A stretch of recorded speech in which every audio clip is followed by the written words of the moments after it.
तो चलिए अब स्टार्ट करते हैं कैबिनेट मिशन प्लान से। तो हमने पढ़ा था कि गवर्नमेंट ऑफ इंडिया एक्ट 1935 के बाद 1939 में वर्ल्ड वॉर 2 स्टार्ट हो जाता है। ठीक है, तो वर्ल्ड वॉर 2 स्टार्ट होने के बाद जो इंडिया है इसे भी ब्रिटेन ने इन्वॉल्व कर लेता है वर्ल्ड वॉर 2 बिना इंडियन लीडर्स के परमिशन के। ठीक है, तो ये काफ़ी इंडियन लीडर्स को खलता है, तो उनको पैसिफाई करने के लिए ऑगस्ट ऑफर आता है 1940 में, और फिर बाद में क्रिप्स मिशन प्लान आता है। ठीक है, लेकिन ये जो था ये दोनों ही इंडिया को सेटिस्फाई करने में सक्षम नहीं रहते हैं। तो उसके बाद जब वर्ल्ड वॉर ख़त्म होता है तो फाइनली कैबिनेट मिशन प्लान आता है। ठीक है, 1946 में, और ये फाइनली डिसाइड करता है कि इंडिया में कंस्टिट्यूएंट असेंबली बनेगा। तो कंस्टिट्यूएंट असेंबली क्या होता है? कंस्टिट्यूएंट असेंबली एक ग्रुप ऑफ पीपल होगा जो कि इंडिया से ही चुने जाएंगे, और वो फिर डिसाइड करेंगे कि इंडिया का संविधान या फिर कॉन्स्टिट्यूशन कैसे बनेगा, इसलिए इसका नाम है कंस्टिट्यूएंट असेंबली। तो उम्मीद करता हूँ आप कंस्टिट्यूएंट असेंबली क्या है समझ गए होंगे। ये कुछ ग्रुप ऑफ पीपल है जो कि इंडिया से ही सिलेक्ट किए जाएंगे और ये इंडिया का कॉन्स्टिट्यूशन खुद बनाएंगे। ठीक है, तो एक तरह से ये बहुत ही अच्छा था प्लान एक तरह से इंडिया के लिए, क्योंकि इसके बाद फिर कॉन्स्टिट्यूएंट असेंबली फॉर्म होता है। तो चलिए स्टार्ट करते हैं कैबिनेट मिशन प्लान से। तो ये 1946 में जैसे मैंने बताया कि फॉर्म होता है, और इसके जो 3 इंपॉर्टेंट मेंबर्स थे आपको याद रखना है। सबसे पहले स्टैफर्ड क्रिप्स, जिन्होंने क्रिप्स प्लान लाया था, इसके अलावा एवी अलेक्जेंडर, और इसके अलावा पैथिक लॉरेंस। ठीक है, आपको ये तीनों नाम याद रखना है। ये क्वेश्चन पहले भी आ चुका है कि ऑप्शन में दे रहा था कि इनमें से कौन से कैबिनेट मिशन प्लान के मेंबर नहीं थे, तो ये तीनों का नाम रहता है और एक चौथा फिर कोई अलग ब्रिटिशर नाम रहता है। ठीक है, तो स्टैफर्ड क्रिप्स, एवी अलेक्जेंडर और पैथिक लॉरेंस आपको याद रखना है। ठीक है, इसके बाद कैबिनेट मिशन में क्या डिसाइड होता है? The formation of constituent assembly. ठीक है, to frame the constitution of India. ठीक है, तो कॉन्स्टिट्यूएंट असेंबली का मतलब अब आपको क्लियर समझ में आ गया होगा। अभी तक जितने भी एक्ट्स लॉज ला रहे थे गवर्नमेंट ऑफ इंडिया एक्ट्स या फिर इंडियन काउंसिल एक्ट्स, वो ब्रिटिशर्स ला रहे थे। इंडिया का उसमें कोई रोल नहीं रहता था, इवन सजेशन भी इंडिया देते थे, उसे पूरा नहीं किया जाता था। लेकिन फाइनली कैबिनेट मिशन प्लान के बाद कॉन्स्टिट्यूएंट असेंबली, जो कि पूरा इंडियन लोगों से ही बना हुआ होगा, ये डिसाइड हुआ। ठीक है, तो कॉन्स्टिट्यूएंट असेंबली 2 पार्ट में बनेगा, ये डिसाइड हुआ। एक पार्टली इलेक्टेड और एक पार्टली नॉमिनेटेड। ठीक है, तो जो ब्रिटिश रूल्ड इंडिया थे वहाँ से डिसाइड हुआ कि इलेक्टेड होगा, मतलब इलेक्शन होगा और वहाँ से लोग रिप्रेजेंटेटिव चुने जाएंगे। ठीक है, लेकिन ऐसा इंडिया में बहुत सारे जगह थे जहाँ पे ब्रिटिश रूल नहीं था, जैसे कि प्रिंसली स्टेट्स हो गए, जो राजा लोग का स्टेट होता था, वो काफ़ी बड़ा एक कह सकते इलाका था। ठीक है, जहाँ पे डिफरेंट किंग्स रूल करते थे। ठीक है, ब्रिटिशर का राज नहीं था। जैसे मेनली इसका एग्जांपल आप राजपूत्स ले लें, तो वो जो थे प्रिंसली स्टेट्स में बिलोंग करते थे। ठीक है, तो उन्होंने अपना सारा लैंड और राज्य एक तरह से इंडिया को फिर दे दिया था। ठीक है, तो जो ब्रिटिश रूल्ड जो प्रोविंसेस थे वहाँ से टोटल 296 पीपल इलेक्ट हुए, और जो प्रिंसली स्टेट्स थे वहाँ से टोटल 93 रिप्रेजेंटेटिव्स इलेक्ट होते हैं। ठीक है, तो टोटल जो कॉन्स्टिट्यूएंट असेंबली का स्ट्रेंथ था जब वो फॉर्म हुआ था 1946 में, तो उसका था 389। ठीक है, और इसका इलेक्शन कब हुआ था? 1946। तो आप ध्यान दीजिएगा, अभी तक देश आज़ाद नहीं हुआ है, उसके पहले ही कॉन्स्टिट्यूएंट असेंबली फॉर्म हो चुका है इलेक्शन होके। ठीक है, और 1946 से ही कॉन्स्टिट्यूएंट असेंबली अपना काम स्टार्ट कर देती है। ठीक है, तो चलिए अब आते हैं कॉन्स्टिट्यूएंट असेंबली की तरफ, फोकस करते हैं कैसे कैसे ये फंक्शन करेगी। ठीक है, तो कॉन्स्टिट्यूएंट असेंबली इलेक्शन होने के बाद सबसे पहले इसकी फर्स्ट मीटिंग होती है 9 दिसंबर 1946। ठीक है, तो पहली मीटिंग कब होती है आपको याद रखना है। और इसमें जो वहाँ पे उसमें एक तरह से प्रेसिडेंट चुनना था, तो जो सीनियर मोस्ट वहाँ पे थे मेंबर सच्चिदानंद सिन्हा, उन्हीं को प्रेसिडेंट चुन लिया जाता है। ठीक है, कोई इसमें आपस में इलेक्शन नहीं होता है। जो सीनियर मोस्ट थे सच्चिदानंद सिन्हा, उन्हें सिलेक्ट कर लिया जाता है फर्स्ट मीटिंग में। ठीक है, और ये टेम्पररी प्रेसिडेंट थे। ठीक है, टेम्पररी प्रेसिडेंट क्यों? क्योंकि सेकेंड मीटिंग में ही फिर इलेक्शन होता है आपस में, और फिर उनमें फिर सिलेक्ट होते हैं डॉक्टर राजेंद्र प्रसाद। ठीक है, तो सेकंड मीटिंग कब होता है? 11 दिसंबर 1946 को, और फिर इलेक्शन के बाद डॉक्टर राजेंद्र प्रसाद कॉन्स्टिट्यूएंट असेंबली के प्रेसिडेंट बन जाते हैं। ठीक है, और ये परमानेंट प्रेसिडेंट रहते हैं, जब तक कॉन्स्टिट्यूएंट असेंबली रहेगा तब तक यही प्रेसिडेंट फिर रहते हैं। ठीक है, तो अगर first president of constituent assembly पूछा जाए तो उसका आंसर होगा सच्चिदानंद सिन्हा, और अगर फर्स्ट परमानेंट प्रेसिडेंट पूछा जाए तो वो डॉक्टर राजेंद्र प्रसाद होंगे। ठीक है, चलिए तो ये सेकंड मीटिंग। अब फिर 2 दिन बाद फिर थर्ड मीटिंग होता है, और वो होता है 13 दिसंबर 1946 को। और इसमें क्या इंपॉर्टेंट है कि जवाहरलाल नेहरू ने इंट्रोड्यूस करते हैं ऑब्जेक्टिव रेजोल्यूशन। ठीक है, तो ऑब्जेक्टिव रेजोल्यूशन बहुत इंपॉर्टेंट है, OR जिसे कहा जाता है। तो ये एक तरह से गाइडिंग फोर्स एक्ट करता है कॉन्स्टिट्यूशन को फॉर्म करने में, ठीक है। तो इसमें कुछ बेसिक चीज़ लिखे रहते हैं, जैसे कि इंडिया एक सॉवरेन रिपब्लिक होगा, इंडिया का रिटन कॉन्स्टिट्यूशन होगा, इन लोगों को फंडामेंटल राइट्स मिलेंगे, ठीक है, और ये एक यूनियन ऑफ स्टेट्स होगा। तो ये सब बेसिक जो कैसा हमें कॉन्स्टिट्यूशन तैयार करना है उसका एक तरह से आइडिया है, ठीक है। इसी के बेसिस पे फिर आगे कॉन्स्टिट्यूशन जो हमारा एक तरह से कह सकते हैं बहुत ही कॉम्प्रिहेंसिव कॉन्स्टिट्यूशन है, मोटा कॉन्स्टिट्यूशन, वो इसी के बेसिस पे फिर बनता है, ठीक है। तो ये प्रेजेंट किया उन्होंने थर्ड मीटिंग यानी 13 दिसंबर 1946 को, और फिर इसे एक्सेप्ट कर लिया जाता है सबके द्वारा 22 जनवरी 1947 को, ठीक है, पास हो जाता है ऑब्जेक्टिव रेजोल्यूशन। तो ये तो था ऑब्जेक्टिव रेजोल्यूशन के बारे में और कुछ इंपॉर्टेंट मीटिंग के बारे में। अब आगे बढ़ते हैं टाइमलाइन में।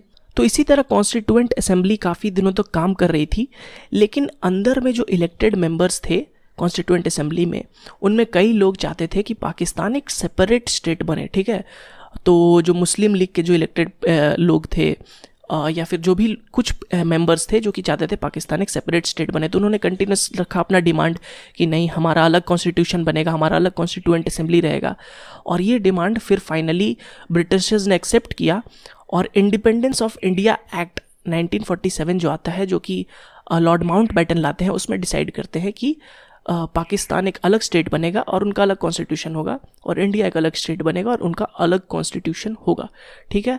तो इसी के तहत फिर कॉन्स्टिट्यूशन ऑफ ये इंडिपेंडेंस ऑफ इंडिया एक्ट 1947 के तहत 14 अगस्त 1947 को पाकिस्तान अलग कर दिया जाता है, ठीक है। और उसके ठीक एक दिन बाद यानी 15 अगस्त 1947 को ब्रिटिशर्स भी फाइनली इंडिया छोड़ के चले जाते हैं, ठीक है।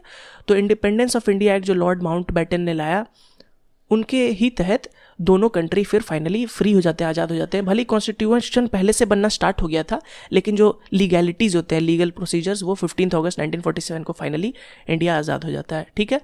तो लॉर्ड माउंटबेटन उस समय के जो वाइसरॉय थे, ठीक है, तो उन्होंने ही इंडिपेंडेंस ऑफ इंडिया एक्ट लाया था, ठीक है। स्पीडी जानते थे कि अब तो आज़ाद होना ही है, इंडिया अपना कॉन्स्टिट्यूशन बना ही रहा है, तो स्पीड करने के लिए प्रोसीजर को ये एक्ट लाया, और फाइनली 15 अगस्त 1947 को इंडिया आज़ाद हुई, ठीक है। तो आज़ाद होने के पहले इंडिया को अपना नेशनल फ्लैग चाहिए था, जिसको वो फाइनली झंडा तोलन कर सके, ठीक है। जब इंडिया आज़ाद हो तो रेड फोर्ट पे उसे लगाया जा सके। तो 22 जुलाई को, यानी आज़ाद होने के पहले 22 जुलाई 1947 को इंडियन फ्लैग जो ट्राई कलर था वो एक्सेप्ट हुआ था, ठीक है। तो मैं टाइमलाइन के साथ ही इसे लिखते जा रहा हूँ, आपको उसी तरह से याद रखना है, ठीक है। और फाइनली 15 अगस्त को इंडिया आज़ाद हुआ। तो जब आज़ाद हुआ और पार्टीशन हुआ, तो कॉन्स्टिट्यूएंट असेंबली जो 389 मेंबर्स की थी वो अब डिवाइड हो गई, ठीक है। इसमें से 90 मेंबर्स पाकिस्तान चले गए और उन्होंने पाकिस्तान का फिर गवर्नमेंट फॉर्म, कॉन्स्टिट्यूशन फॉर्म किया, और 299 मेंबर्स जो इंडिया के थे उन्होंने फिर आगे कॉन्स्टिट्यूएंट असेंबली को ले गए और इंडिया का कॉन्स्टिट्यूशन फॉर्म किया, ठीक है। यहाँ तक आपको क्लियर समझ में आ गया होगा। अब आगे बढ़ते हैं, ठीक है। तो 29 अगस्त 1947 यानी आज़ाद होने के सिर्फ 14 डेज़ बाद ड्राफ्टिंग कमेटी फॉर्म होता है। ये बहुत ही इंपॉर्टेंट है, ठीक है। ये काफ़ी बार क्वेश्चन पूछा जा चुका है कि ड्राफ्टिंग कमेटी किस डे में फॉर्म हुआ, एकदम एग्जैक्ट डेट पूछता है, ठीक है। तो 29 अगस्त 1947 आपको याद रखता है। तो ड्राफ्टिंग कमेटी ने ही आखिरकार जो कॉन्स्टिट्यूशन का ड्राफ्टिंग किया, मेन जो लिखित पाके कैसे वो किस पार्ट्स में होंगे, कैसे होंगे, वो डिसाइड किया। और इनके चेयरमैन कौन थे? PR अम्बेडकर जी, ठीक है। तो इसीलिए उन्हें कभी कभी मॉडर्न मन्नू या फिर फादर ऑफ इंडियन कॉन्स्टिट्यूशन भी कहा जाता है, क्योंकि वो ड्राफ्टिंग कमेटी के चेयरमैन थे, ठीक है। तो बहुत इंपॉर्टेंट क्वेश्चन है, आप इसे याद रखिएगा, ठीक है। तो ड्राफ्टिंग कमेटी ने फर्स्ट ड्राफ्ट प्रेजेंट किया फरवरी 1948 में, ठीक है। उसके बाद 3 रीडिंग्स होते हैं टोटल, ठीक है। और फिर सेकेंड ड्राफ्ट प्रेजेंट होता है, थर्ड ड्राफ्ट प्रेजेंट होता है, और फाइनली 26 नवंबर 1949 को वो 3 ड्राफ्ट के बाद 26 नवंबर 1949 को वो एक्सेप्ट कर लिया जाता है कि हाँ, यही हमारा कॉन्स्टिट्यूशन होगा, ठीक है। तो क्वेश्चन जब आता है कि हमारा कॉन्स्टिट्यूशन कब फिनिश हुआ या फिर कब बन के तैयार हो गया, ये क्वेश्चन आए तो उसका आंसर होगा 26 नवंबर 1949, ठीक है। लेकिन तब हम रिपब्लिक डे 26 जैन 1950 को क्यों मनाते हैं? क्योंकि उस दिन हमारा कॉन्स्टिट्यूशन केम इनटू फोर्स, ठीक है। उस दिन से हमारा कॉन्स्टिट्यूशन हमारे देश पे लागू हो जाता है, ठीक है। और 26 जनवरी को ही हमने क्यों चुना? क्योंकि अब तक हम इसे एज एन इंडिपेंडेंस डे मना रहे थे, ठीक है। 1929 के बाद 1930 में जो लाहौर सेशन हुआ था 26 जनवरी को, तो उसके बाद से हमने इंडिया को इंडिपेंडेंस डे मनाना स्टार्ट कर दिया था 26 जनवरी को, ठीक है। और इसी डे को रिस्पेक्ट देने के लिए हमने फिर इसे रिपब्लिक डे के रूप में एक्सेप्ट किया और फाइनली हमारा जो कॉन्स्टिट्यूशन है इसी दिन से लागू हो गया देश पे।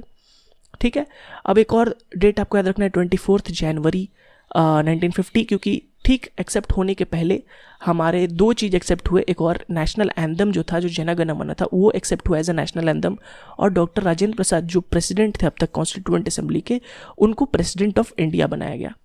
ठीक है, तो इसी प्रोसेस के थ्रू फाइनली हमारा कॉन्स्टिट्यूशन बनकर तैयार हो गया और 1950 में फाइनली एक्सेप्ट हो गया। तो फाइनली जब हमारा कॉन्स्टिट्यूशन बन के तैयार होता है तो उसमें जो उस समय आर्टिकल्स थे वो थे, टोटल नंबर ऑफ आर्टिकल्स वो थे 395। ठीक है, आपको याद रखना है, ऐसे हम बाद में भी नेक्स्ट क्लास में इसे डिस्कस अच्छे से करेंगे।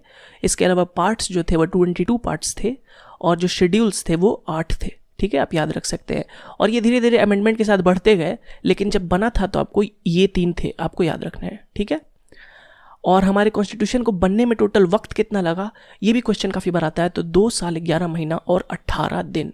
ठीक है, काफ़ी टाइम लगा हमारे कॉन्स्टिट्यूशन को बनने में, क्योंकि ये काफ़ी कॉम्प्रिहेंसिव कॉन्स्टिट्यूशन था। ठीक है, याद रखना है आपको। तो चलिए अभी हमने जो जो डेट्स डिस्कस किए उन टाइमलाइन को फिर से पढ़ लेते हैं अच्छे से। तो सबसे पहले इलेक्शन ऑफ कॉन्स्टिट्यूएंट असेंबली का वो 1946 में हुआ। फर्स्ट मीटिंग फिर होता है 9 दिसंबर 1946 में, जिसमें सच्चिदानंद सिन्हा सिलेक्ट होते हैं as a first president, temporary president. Second meeting होता है 11 दिसंबर 1946 को, जिसमें doctor Rajendra Prasad permanent president चुने जाते हैं।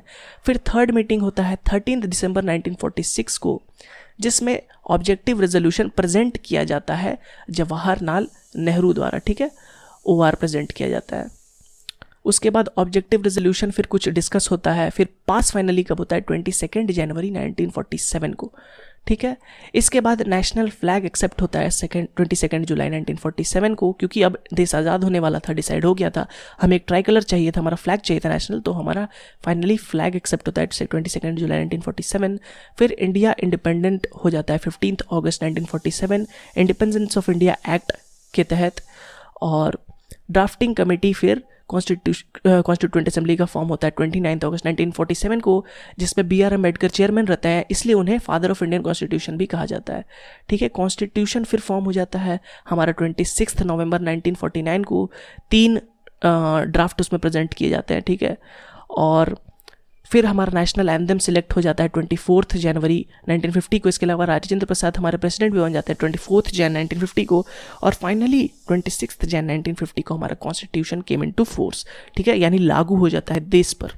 और इसके बाद फिर इलेक्शन होंगे। इलेक्शन के बाद हमारा पार्लियामेंट चुना जाएगा, और जैसे हमारा कॉन्स्टिट्यूशन है उसके तहत फिर हमारा देश रूल किया जाएगा।